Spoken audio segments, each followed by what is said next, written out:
تو جس شخص کے دل میں آخرت کا غم ہوگا نا، یاد رکھیں اللہ تعالیٰ اس کے دنیا کے تمام انزائٹیز، سوروز، ٹاسک کو نپٹا لیں گے۔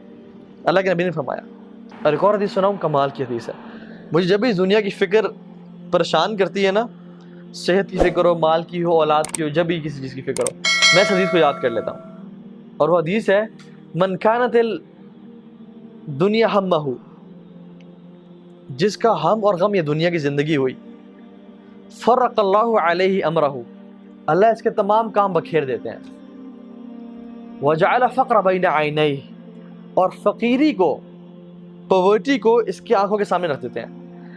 all what he fears is poverty، کہ میں غریب نہ ہو جاؤں، میں فقیر نہ ہو جاؤں، میرا یہ گھر مجھ سے چلا نہ جائے، میرا بزنس لاس میں نہ آ جائے، اور میرے سے مال سارا چلا نہ جائے، اور میں سڑک پہ نہ آ جاؤں۔ ساری زندگی وہ غربت سے ڈرتا رہتا ہے اور اس پہ ہی گزار دیتا ہے۔ وَلَمْ يَأْتِهِ مِنَ الدُّنْيَا إِلَّا مَا كُتِبَ لَهُ، اور دنیا اس کے پاس اتنی ہی آتی ہے جتنی اس کے لیے پہلے سے لکھی ہوئی تھی۔ ساری ٹینشنز کے بعد، ساری مشکلوں کے بعد دنیا اتنی آنی ہے جتنی پہلے سے لکھی ہوئی تھی۔ وَمَنْ كَانَتِ الْآخِرَةُ نِيَتَهُ، اور جس کا فوکس آخرت ہوتی ہے، جمع اللہ علیہ امرہ، اللہ تمام کام اس کے لیے جمع کر دیتے ہیں۔ اس کا مطلب کیا ہے؟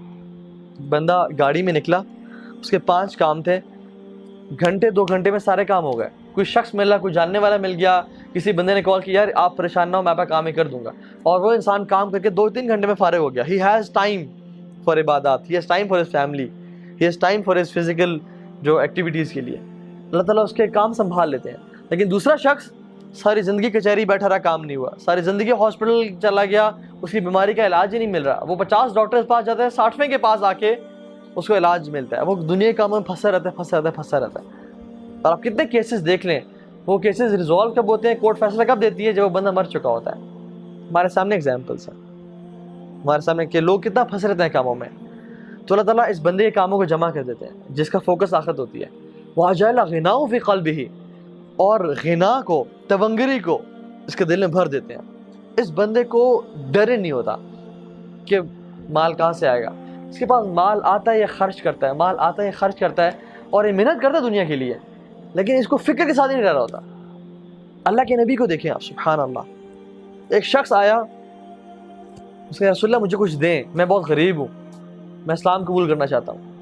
تو اللہ کے نبی نے ایک پہاڑی پہ کھڑے ہوئے تھے اور کہا کہ یہ 2 پہاڑوں کے بیچ میں جو یہ ویلی ہے نا، اور اس میں جتنی بکریاں وہ سب تمہاری ہیں۔ اب وہ ویلی بھری تھی بکریوں کے ساتھ۔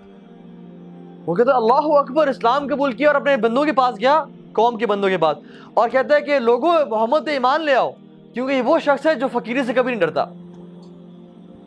اللہ کے نبی نماز سے سلام پھیرا، گھر گئے، اچانک سے گھر گئے اور واپس آئے۔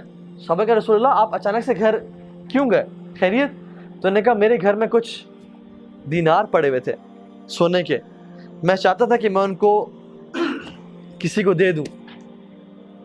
اللہ کے نے فرمایا کہ اگر میرے پاس احد پہاڑ کے برابر بھی سونا ہوتا نا، احد پہاڑ کے برابر، تو میں 3 دن سے زیادہ نہ لیتا اور سب کو خرچ کر دیتا۔ This is how generous he was، لوگوں میں بانٹتے دیتے۔ کبھی پتہ ہے تونگری کیا ہے، مالداری کیا ہے، یہ چیز یاد رکھیں لائف میں۔ اللہ کے نے فرمایا لیس الغنى عن کثرة العرض، زیادہ مال ہونا پیسہ نہیں ہے، ولیکن الغنى غنى القلب، اصل تونگری اور مال پتہ کیا ہے، دل کا غنی ہونا۔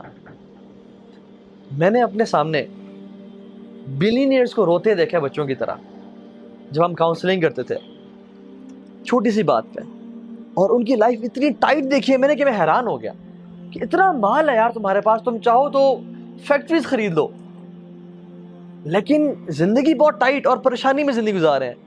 اور میں نے سیکیورٹی گارڈز کو دیکھا ہے اور غریب لوگوں کو دیکھا ہے، وہ زندگی ایسی گزار رہے ہیں کہ جیسے بادشاہ ہیں۔ یہ کیا چیز ہے؟ یہ اللہ کی طرف سے ہے۔ مالداری مال میں نہیں ہے، وہ چیز کس چیز میں ہے؟ وہ دل کے غنی ہونے میں۔ تو اللہ تعالیٰ اس بندے کے نا جس کا فوکس آخرت ہوتا ہے اس کو غنی کر دیتا ہے، لیکن جس کا جو دنیا کے مسائل میں پڑا رہتا ہے صرف، اچھا اس کا مطلب بالکل نہیں ہے، جان لیں میں بار بار کہہ رہا ہوں کہ دنیا کے معاملات تو چھوڑ دیں، بھرپور محنت کریں، ورک ریئلی ہارڈ، اور اپنے لیے اچھا کمانے کو، لیکن do not compromise on the hair after. میں اتنا کہہ رہا ہوں، اچھی ڈگری لیں، اچھا بزنس کریں، ریسرچ پراپر کریں، یہ نہیں اپنے گھر کو مینٹین رکھیں، یہ نہیں کہ سب فانی ہے چلا جائے گا، نہیں، اچھی زندگی گزاریں. یہ تو ہے ربنا آتنا فی الدنیا حسنہ وفی الآخرۃ حسنہ، لیکن فوکس اپنا رکھیں آخرت کی زندگی کو.